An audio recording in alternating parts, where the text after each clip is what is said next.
Welcome back to the deep dive. We are deep into our series on brain sex. We are. And if you've been following along with us, we've basically been, well, building a human being from the ground up. It's quite a construction project, yeah. We started with the blueprints, the genetic hardware in the womb. Then we watched the software load during childhood, all those early differences. And last time we saw the whole engine just ignite at puberty, that testosterone tsunami. That was the moment, right? Yeah. The biological die was cast, or so it seemed. Seemingly. Because today we're taking all of that biology, all those hormones and neurons we've been obsessing over, and we're applying them to something that, well, it usually feels totally separate from science. We're talking about love. Attraction. Identity. Yeah. We are tackling the question that has fascinated and frankly frustrated humanity for centuries. Why are some men attracted to men? And some women attracted to women. Is it a choice? Is it how you were raised? Or is it something that was written into the neural code before you ever took your first breath? And this is where our source material, Brain Sex, takes a stance that was, let's say, revolutionary for its time. And honestly, it's still pretty provocative. What's the core argument? That we've wasted decades looking for psychological reasons. The distant father, the overbearing mother, all that stuff. Right. When the answer has been sitting in the biology all along, the source argues pretty bluntly that sexual orientation is not a condition.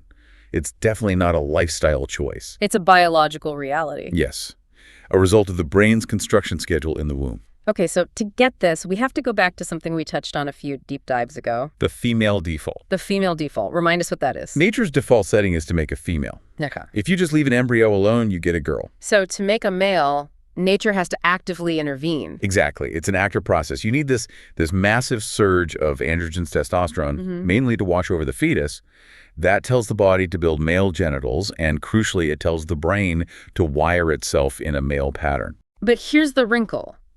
The source suggests this isn't like a single event. It's not one flip of a switch. No, and that is the absolute key to this whole thing. Physical sex, what's between your legs, and brain sex, what's between your ears, they do not happen at the exact same moment. They're different stages of construction. Different stages. Okay, so it's like building a house. You core the foundation first, that's the body. But then later, the electricians come in to do the wiring. That's the brain. That's a great way to put it. Now, imagine the cement truck for the foundation shows up on time. It's poured perfectly. You have a male body. Okay. But the electricians, they're scheduled for 2 weeks later. And the supply truck with all the wire, the testosterone, it doesn't show up. The truck breaks down. The truck breaks down. The wiring crew has to work with what they have, which is the default blueprint. The female blueprint. Exactly. Yeah. So the source defines male homosexuality in this very specific biological way. They call it a female differentiated brain in a male body. Meaning the specific parts of the brain that control who you're attracted to, they just never got masculinized. Even though the body did, yeah. I want to get specific here because brain wiring can sound a little vague. What part of the brain are we actually talking about? Well, the authors lean really heavily on the work of an East German scientist, Dr. Günther Dörner. He proposed this theory of sequential development. Okay, so break that down for us. What's the timeline? Dörner argued the brain is built in these distinct stages. Stage 1 is the formation of the sex organs, the gonads. That's early.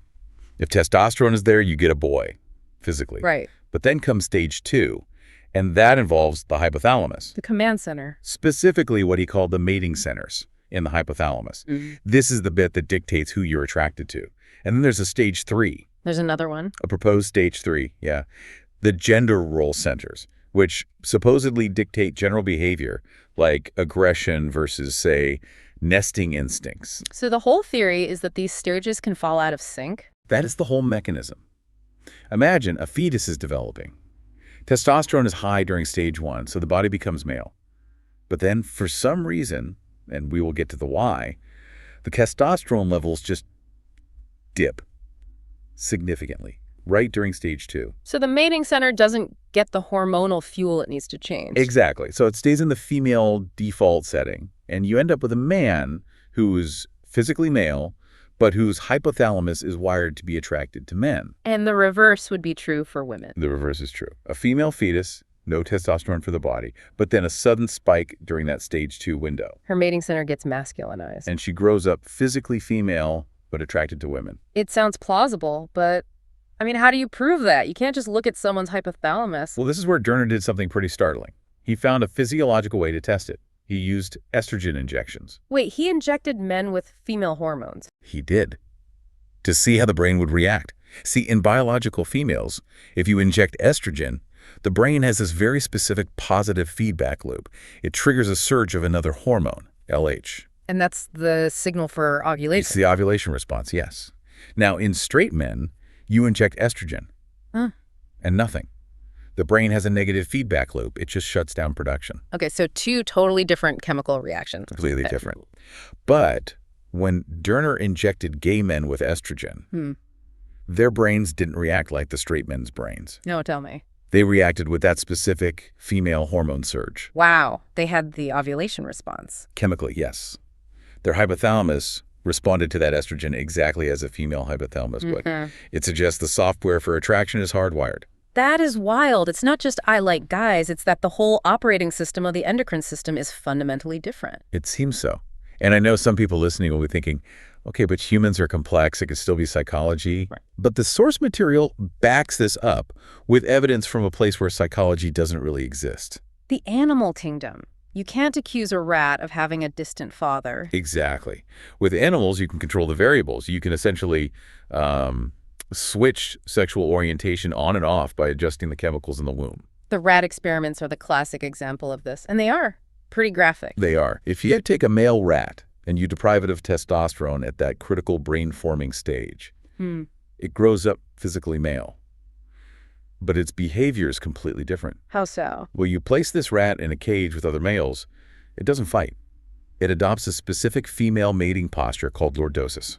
Can you describe that? It's a reflex. The rat arches its back, it raises its hindquarters, and it moves its tail to the side. It's soliciting the other males. It's a complex, choreographed female mating dance. And this male rat is just doing it perfectly. Perfectly. Because its brain map dictates that behavior. It's literally wired to receive, not to mount. And you can do the reverse with females. You can. You inject a female rat fetus with testosterone during that window, she grows up and tries to mount other females. So the takeaway is that nature is using the same chemical switch in rats and in humans. And the source is basically arguing that in humans, nature just sometimes makes a mistake in the dosage. A mistake or a variation. But it confirms that attraction isn't a decision you make when you're a teenager. It's a pathway that was laid down when you were 6 weeks old. Which brings us to the million-dollar question. If the genetic code says boy and the body is building a boy, why does the testosterone suddenly drop out? Where does it go? That is the question. Why did the delivery truck vanish? Yeah. This is where we get into what the book calls the stress factor. And the source proposes a really strong link between maternal stress and male homosexuality. How does being stressed block a sex hormone? It's a battle of chemicals. When you're under extreme survival level stress, your body produces cortisol, The stress hormone. the stress hormone.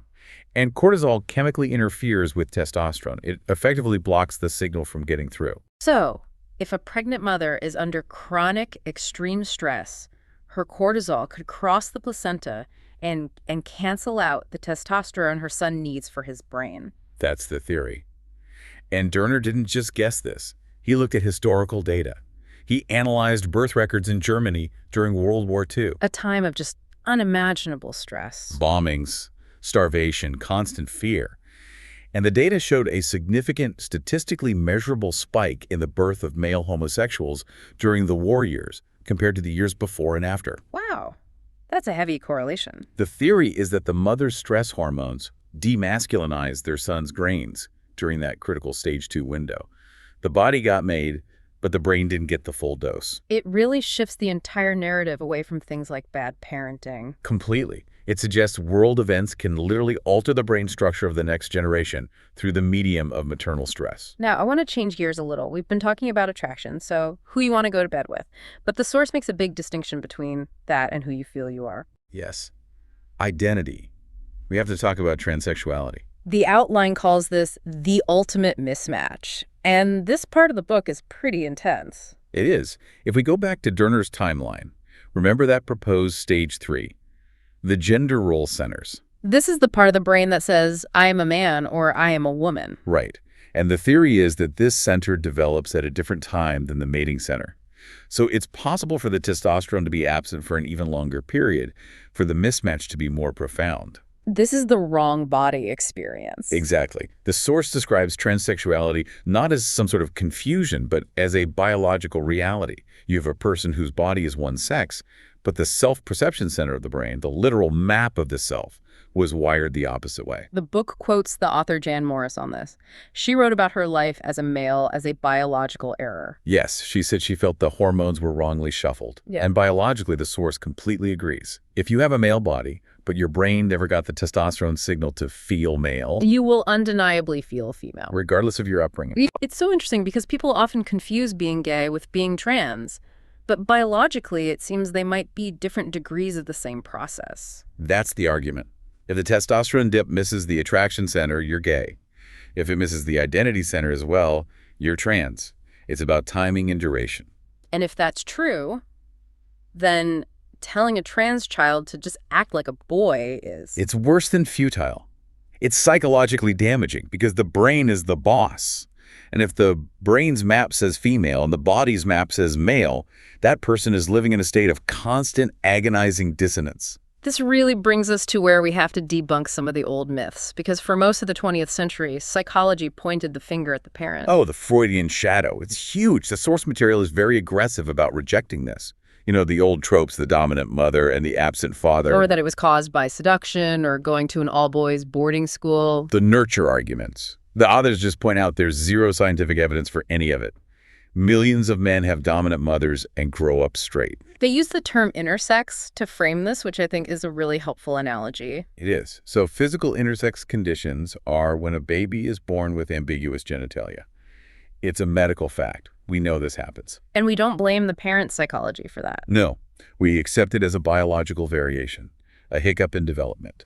So the argument is, why can't we accept brain intersex in the same way? Just because you can't see it. Exactly. Just because you can't see the hypothalamus doesn't mean it can't be ambiguous or reversed, just like the physical organs can. It's a biological variation, not a moral failing. Right.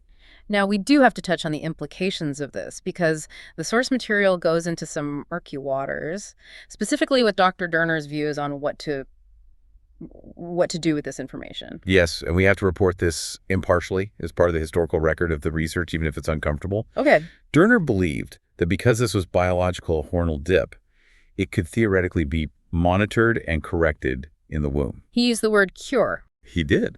He suggested you could monitor amniotic fluid, detect low testosterone in a male fetus, and then inject hormones to ensure a heterosexual outcome. I have to say that sounds incredibly dystopian. It sounds like eugenics, the idea that we should fix people because they might like the same sex. It absolutely raises massive ethical red flags. It implies that homosexuality is a malformation that needs preventing, which is a view that, well, modern science and society reject. But here's the twist, right? While his cure is hugely controversial, his premise actually provides the strongest argument for social acceptance. It's the great paradox of his work. Even if you reject his desire to fix it, his data proves that it's innate. And if it's innate, discrimination makes no logical sense. None. The source calls for an armistice in the culture war. Stop fighting about whether it's a sin or a lifestyle choice. If it's hardwired before birth, like being left-handed, Bias against it becomes ridiculous. it takes the morality out of it and puts it back into biology. So to sum this all up, what is the big takeaway for you? I think the biggest takeaway is humility.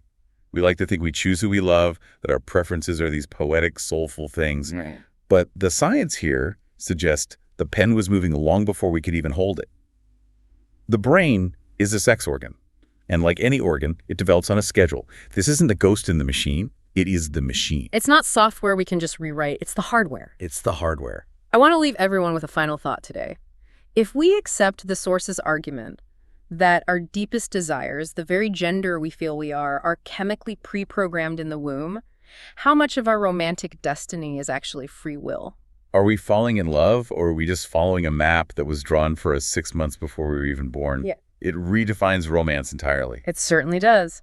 And speaking of romance and maps, next time we're taking these male and female brains out of the bedroom and into the institution of marriage. We're going to look at why the misconception of sameness so often leads to divorce. Why do we fight? Why do we misunderstand each other? That is coming up in our next deep dive. You won't want to miss it. Thanks for listening.